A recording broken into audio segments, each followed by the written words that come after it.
Hello students, हैप education में आपका स्वागत है। आज के इस लेक्चर में हम आपको बताएंगे पॉइंट वाली संख्याओं का गुणा करना। तो स्टूडेंट्स चलते हैं और लेक्चर की शुरुआत करते हैं। आप फटाफट से इस वीडियो को लाइक और चैनल को सब्सक्राइब कर दीजिए।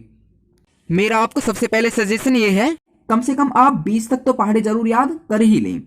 और स्टूडेंट्स मैं आपको बता दूं, जब आप पॉइंट वाली संख्याओं का गुणा करेंगे तो आपके सामने 3 प्रकार के सवाल आएंगे। एक सवाल तो ऐसा होगा जिसमें दोनों संख्याओं में पॉइंट होगा, और एक ऐसा सवाल हो सकता है कि इस वाली संख्या में पॉइंट हो सकता है, और एक ऐसा सवाल हो सकता है आपके सामने कि इस वाली संख्या में पॉइंट हो सकता है। तो स्टूडेंट्स हम इन तीनों सवालों को बारी बारी से करते हैं। आपके सामने ये 3 सवाल हैं।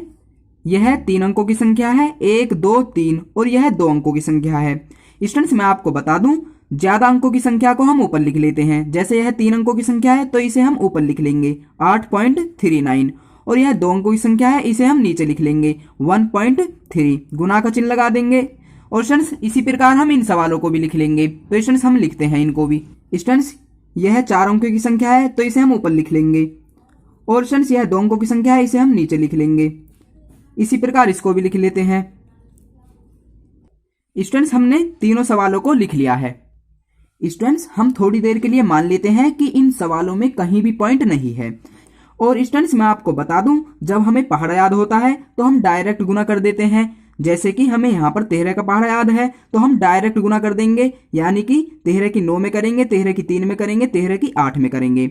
और स्टूडेंट जब हमें पहाड़ा याद नहीं होता है, जैसे हमें यहाँ पर 37 का पहाड़ा याद नहीं है, तो फिर कैसे गुना करेंगे? फिर स्टूडेंट्स हम पहले 7 की गुना 2 में करेंगे, फिर 7 की 7 में करेंगे, फिर 7 की 8 में, फिर 7 की 4 में, फिर क्रॉस का निशान लगाएंगे, फिर 3 की 2 में, 3 की 7 में, 3 की 8 में, फिर 3 की 4 में।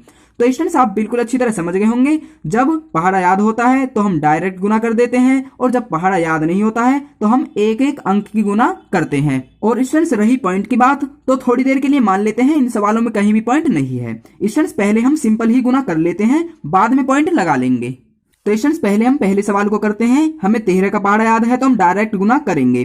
तो 13 की 9 में गुना करेंगे, 13 निम्मा होता है 117। तो स्टूडेंट्स हम 117 की 7 ले लेंगे और हासिल लग जाएगा 11। अब स्टूडेंट्स हम 13 × 39, 13 × 39 होता है 39, और 11 होता है स्टूडेंट्स 50। 50 की 0 लिख देंगे हम यहाँ पर, और हासिल लग जाएगा 5।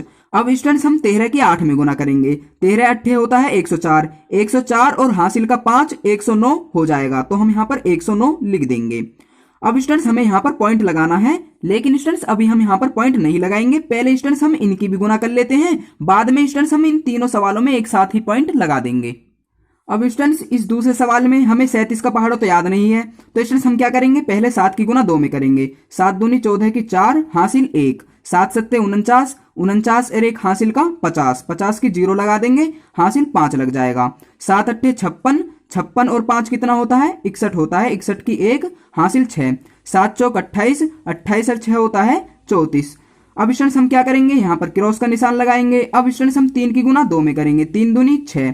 अब स्टूडेंट 3 की 7 में करेंगे, 3 7 21, 21 की 1 हासिल 2। अब स्टूडेंट्स हम 3 की 8 में करेंगे, 3 8 24, 24 और 2 26, 26 की 6 हासिल 2, 3 चौक 12, 12 और 2 14। अब स्टूडेंट्स हमने गुना तो कर ली है, अब स्टूडेंट्स हम इसे सिंपल ही जोड़ देते हैं। 4 की 4 लिख देंगे, 0 और 6 6 होता है, 1 और 1 2 होता है, 6 4 10, 10 की 0 हासिल 1, 4 3 7 और 1 8, 1 का 1 लिख देंगे। अब स्टूडेंट्स हमने गुना तो यहाँ पर कर ली है 2 सवालों में। अब स्टूडेंट्स इसकी भी हम गुना कर लेते हैं जल्दी से जल्दी। स्टूडेंट्स हमें इस तीसरे सवाल में 19 का पहाड़ा आता है, इसलिए स्टूडेंट्स हम 19 की डायरेक्ट ही गुना कर देंगे। यदि स्टूडेंट्स आपको 19 का पहाड़ा नहीं आता है तो आप इस प्रकार भी गुना कर सकते हैं। तो स्टूडेंट्स हम गुना करते हैं, 19 दूनी 38 होता है, 38 की 8 हासिल 3, 19 छिक्के 114, 114 और 3 117, 117 की 7 हासिल 11। अब स्टूडेंट्स हम 19 की 3 में गुना करेंगे, 19 3 57, 57 और 11 68 होता है। तो स्टूडेंट्स हम यहाँ पर 8 लिख देंगे, हासिल लग जाएगा 6। अब स्टूडेंट्स हम 19 की 9 में गुना करेंगे, 19 निम्मा 171, 171 और 6 कितना होता है 177। तो स्टूडेंट्स हम यहाँ पर 177 लिख देंगे। स्टूडेंट्स अब हमने यहाँ पर तीनों गुना कर ली हैं। स्टूडेंट्स मैं आपको बता दूं, जितना आसान स्टूडेंट्स गुना करना है ना, उससे भी ज्यादा आसान है इनमें पॉइंट लगाना। तो स्टूडेंट्स अब हम इनमें पॉइंट लगाते हैं। स्टूडेंट्स इस पहले सवाल में यहाँ पॉइंट है और यहाँ पॉइंट है, इस पॉइंट और इस पॉइंट के बीच में कितने अंक आ रहे हैं? स्टूडेंट्स इस पॉइंट और इस पॉइंट के बीच में 3 अंक आ रहे हैं, 1 2 3। तो स्टूडेंट्स हम यहाँ पर 3 अंक बाद ही पॉइंट लगा देंगे। तो स्टूडेंट्स हम पीछे से गिन लेंगे 1 2 3। तो स्टूडेंट्स हम यहाँ पर पॉइंट लगा देंगे। स्टूडेंट्स आपको यहाँ पर नहीं गिन लेना है, कभी स्टूडेंट्स आप यहाँ गिन ले 1 2, कभी स्टूडेंट्स आप 2 अंक बाद पॉइंट लगा दे। स्टूडेंट्स आपको यहाँ पर देखना है कि स्टूडेंट्स पीछे से कितने अंक बाद पॉइंट है। तो स्टूडेंट्स यहाँ पॉइंट है, यहाँ पॉइंट है, तो 1 2 3। स्टूडेंट्स 3 अंक बाद पॉइंट लगाना है हमें यहाँ पर 1 2 3। तो स्टूडेंट्स हमने 3 अंक बाद पॉइंट लगा दिया है। अब स्टूडेंट्स हम यहाँ पर भी पॉइंट लगाएंगे। स्टूडेंट्स इसमें तो पॉइंट नहीं है, इसमें पॉइंट है, और इसमें स्टूडेंट्स के अंक बाद पॉइंट है, पीछे से गिन लेंगे 1 2। स्टूडेंट्स इस संख्या में 2 अंक बाद पॉइंट है, तो स्टूडेंट्स हम यहाँ पर 2 अंक बाद पॉइंट लगा देंगे, पीछे से 2 अंक बाद पॉइंट लगा देंगे 1 2। तो स्टूडेंट्स हम यहाँ पर पॉइंट लगा देंगे।